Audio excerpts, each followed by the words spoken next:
देखिए, जो गोगा मेडी का जो किस्सा है ना, ये मतलब एकदम किसी फिल्मी कहानी से कम नहीं है। गोगा मेडी की ज़िंदगी पर एक फिल्म भी बन जाए और हो सकता है उस फिल्म का नाम हो 3 बीवियां 2 हत्यारे।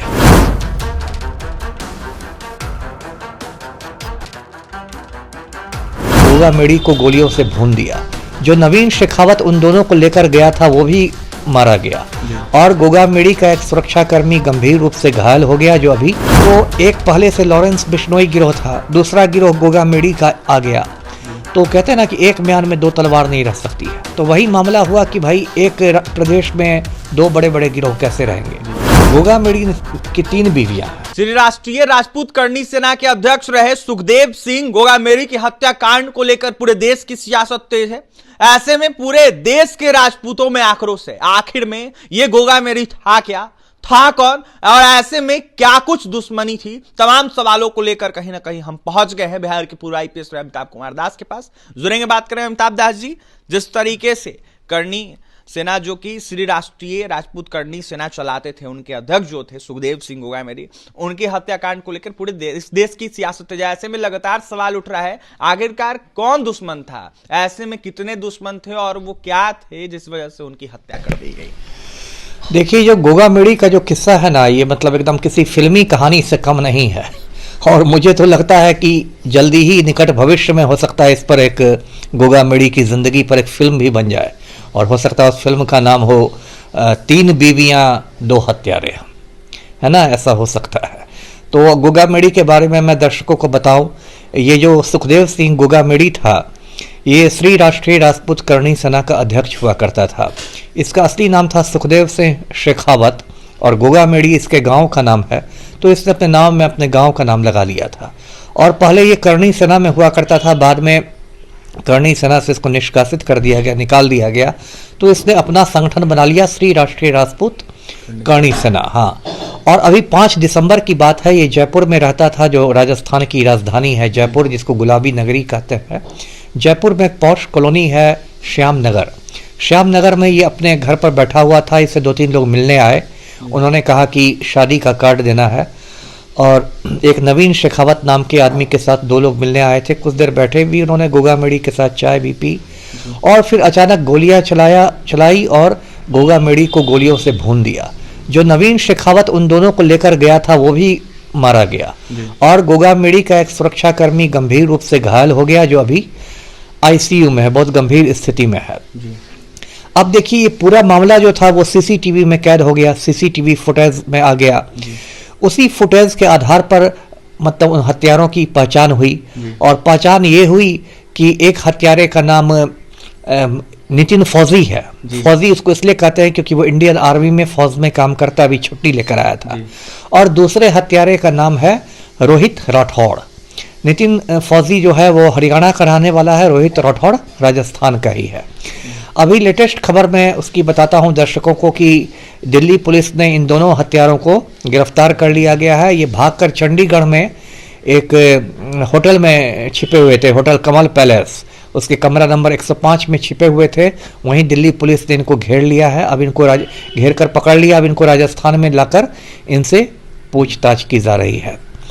अब देखिए, दर्शक ये सोचेंगे कि गोगा मेडी की हत्या हुई किस लिए जी। तो भाई, ये जो गोगा मेडी था ये भी कोई शरीफ आदमी नहीं था। ये खुद एक आप गुंडा मवाली कह सकते हैं, दबंग कह सकते हैं। कुछ साल पहले ये सुर्खियों में तब आया था जब पद्मावत फिल्म की शूटिंग हो रही थी जयपुर में और पद्मावत फिल्म के जो निर्देशक थे संजय लीला भंसाली, उनके साथ जाके गोगा मेडी और उसके दोस्तों ने मारपीट कर दी थी और सेट पर भी तोड़फोड़ किया था। उसके बाद गोगा मेडी देखिए वहाँ पर वो ये इसका भी ज़मीन का भी कारोबार करता था, एक तरह से आप उसको भूम माफिया कह सकते हैं। और राजस्थान में एक और खूंखार डॉन था आनंद पाल सिंह, वो भी राजपूत ही था। 2017 में 6 साल पहले आनंद पाल सिंह को पुलिस ने मुठभेड़ में मार गिराया। उसके बाद गोगा मेडी जो था वो आनंद पाल सिंह का एक तरह से आप समझिए उत्तराधिकारी बनना चाहता था।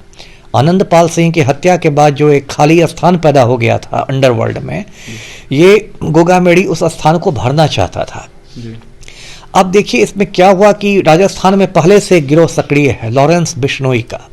ये लॉरेंस बिश्नोई आजकल गुजरात के साबरमती जेल में बंद है, लेकिन फिर भी इसका गिरोह पूरा सक्रिय है। ये जेल के अंदर से ही मोबाइल के सहारे पूरा गिरोह चलाता है।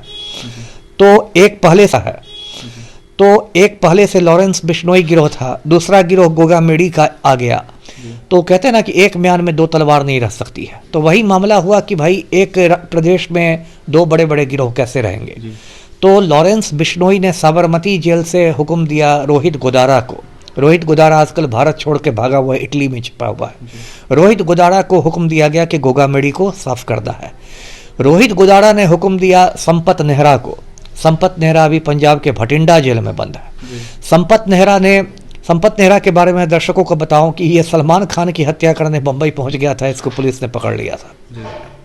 संपत नेहरा ने हत्या की सुपारी दो लोगों को दी, एक वही जो नितिन फौजी मैंने बताया, और दूसरा रोहित राठौड़ को। ये दोनों तो आपने बताया आर्मी थे, ऐसे में कैसे हाँ, दोनों आर्मी के नहीं थे। नितिन फौजी आर्मी में था।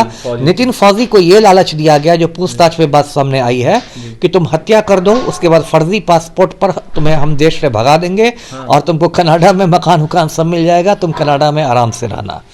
कनाडा में भी गोल्डी बरार है लॉरेंस बिश्नोई गिरोह का, वो पहले से कनाडा में रह रहा है।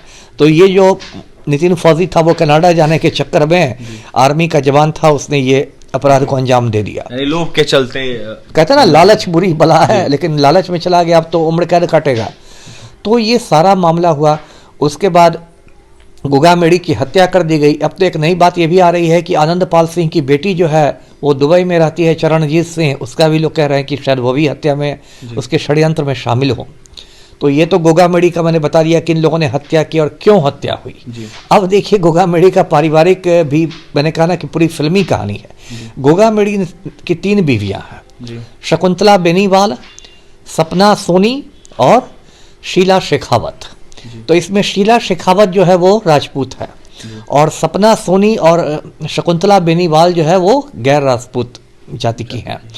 तो करणी सेना वाले, अभी चूंकि शीला शेखावत खुद राजपूत है तो उसको लेके ज़्यादा उछल कूद मचाए हुए हैं, और ऐसा दिखा रहा है कि शीला शेखावत ही अब करणी सेना का नेतृत्व करेगी। लेकिन गोगा मेडी ने 2 और शादियां की थी, और जहां हत्या उसकी हुई श्यामनगर जयपुर में, वहां उसके साथ सपना सोनी ही रह रही थी, और शकुंतला बेनीवाल जो है वो गोगा मेडी गाँव में रहती है। तो अब तो एक तो हो गया कि गोगा मेडी के लोग कहते हैं लगभग 200-250 करोड़ की संपत्ति थी, क्योंकि इसने मतलब माफियागिरी के द्वारा जमीन कब्जा करके बहुत संपत्ति बनाई थी। तो अब तो एक काम हो गया कि अब गोगा मेडी तो चला गया, तो अब तो तीनों बीवियों में लोग कहते हैं ना विरासत की जंग होगी, है ना। और वो भी जब 200 करोड़ की संपत्ति हो तब तो बहुत तेज जंग होगी। और जल्दी ही देखिएगा ये पूरा मामला अब अदालत में जाने वाला है, जो श्यामनगर के मकान को लेके, गोगा मेडी की जमीन को लेके, इसको लेके, उसको लेके। तो वो अब बहुत ज़्यादा मतलब एक, इसलिए मैंने कहा कि एक फिल्मी कहानी बन गई है, और कहानी का वही नाम होगा 3 बीवियां 2 हत्यारे।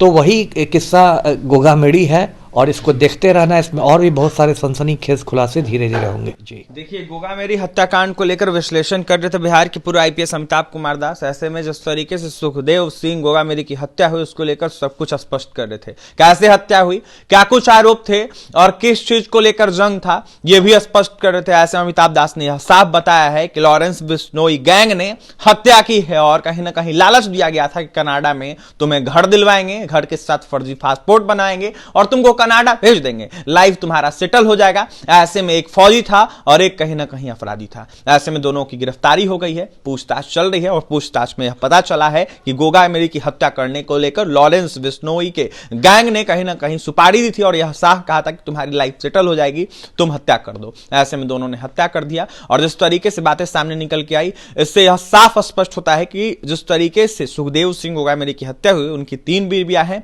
और तीनों बीवियों में कहीं ना कहीं अब जो संपत्ति का जंग है वो कहीं ना कहीं छिड़ते हुए दिखेगा, ऐसा अमिताभ दास ने बताया। तो वहीं क्या कुछ कह रहे थे बिहार के पूर्व आईपीएस अमिताभ कुमार दास, आपने सुना है, उन्होंने यह साफ कहा है कि न्यायालय तक मामला पहुंचेगा। अब देखने वाली बात यह होगी कि क्या कुछ होता है। और तमाम खबरों के लिए NBC 24 के साथ बने रहें पटना से।